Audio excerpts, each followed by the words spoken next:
In this video, I'm going to give you some framework and some help on how to get your staff to follow policies and procedures and how to start to implement core values into your business on a daily basis.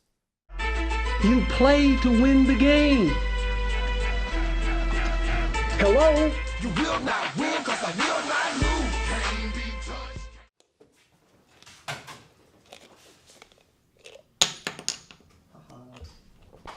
There you go. I got it. We're good to go. Good to go. So one of the things that so many shops have breakdowns, and it's essentially following policies and procedures. And it might even be creating them, which is a whole different animal. You got to create them for somebody to not follow them. And by create them, telling someone what to do and like saying some words is not actually policy and procedure. For anybody wondering, that's not actually making policy and procedure. Yelling at someone to fucking do something because I said so, not policy and procedure. So different video, but the question is, what we want to discuss is how do you get people to follow policy and procedure, right? When you've actually made it, right? It's written down, it's discussed, there's an open discussion about it, right? Your people can be, participant in creating the policy and procedure, right? So we'll assume that's all there. One of the key things I've learned is, right, an explanation as to why, like why it's important. And not everyone has to agree with it, right? But if they understand that, like, there is some thought and it's not arbitrary and it's not to punish one person, it's not to punish another person, and never make policy to, like, punish one person. I hope I don't have to say that other than I've seen and talked to technicians where that's happened. Have it for, and this is where meetings come in handy, right? Where you can stop, pause, you're not fixing cars, you're not stressed out, right? You're able to talk about this and you can explain the reasoning behind it, right? Then one of the other things that we do, and we've talked about this in our core values video, and we give a bonus, but one of our core values is do the right thing. And when we say do the right thing, we are really talking about follow policies and procedures, right? So this is another management topic, but what's really difficult to like manage people or expect people to do the thing that you want them to do if you've never like told them what to do and you've never not told them crap, right? If you've never written it down, right, and said, hey, right, like peace of mind service, here it is. Like these are the expectations and how we kind of expect, not kind of, how we expect you to behave when we're doing customer service stuff.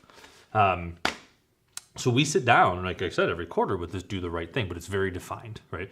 Doing the right thing is like following the policies and the procedures. What doing the right thing is not very clearly, and this is just universal across every shop, so we call it the 10 Commandments. We should never have to talk about anything that's in the 10 Commandments, right? Don't sleep with like your coworker's wife, and like don't kill them, and don't steal their wrenches, right? Like, right? We don't talk about any of that crap. You do any of that crap, you find a new job, right? Like, and that's just where the expectation level starts, right? Like that's we're not even talking about any of that stuff, right? So we document policy and procedure, and then we review it, and we basically sit down in these reviews and we say, hey, one of the problems we're having right now is you're not following policy and procedure, and here are maybe there's 50 examples, and maybe you've already discussed that with them, like as they've happened, but here's multiple examples where you didn't follow policy and procedure, and this cost us, and it hurt us, right? And actually sitting down with someone one-on-one and really getting after the behavior that is not following policy and procedures. We've had great success with this. We've had people who have responded to this very, very well, because you're sitting down and you're saying it as like, hey, we saw this, it's in a review, it's written down, we expect it to change, and we expect it to change for these reasons, and we actually care about you. We care enough to like sit down in a room, in a meeting, to tell you how we feel and the things that we're observing. And I'm telling you guys, people like people that I work with, right? Like people that work at this company, people that work with this company, right?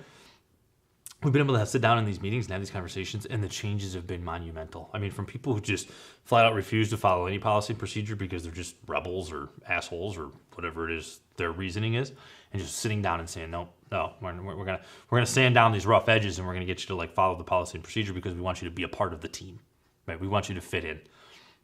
It also helps to have quite a few people who just are people who follow policies and procedures, but man, you can really work on these people who are not policy and procedure followers by actually caring about them, documenting it, giving them the actual like reason why you have it, and then like sitting down with them and reviewing them on it. works. I promise. Give me your thoughts on this, because I'm a big policy and procedure guy. I think a lot of shop owners are, because there's so many things that go on. What are your tips? How can you help me? Right? Because I'd love to help you and I'd love to talk about it, but how can you help me get guys to follow policies and procedures? I'd love to hear your thoughts on that.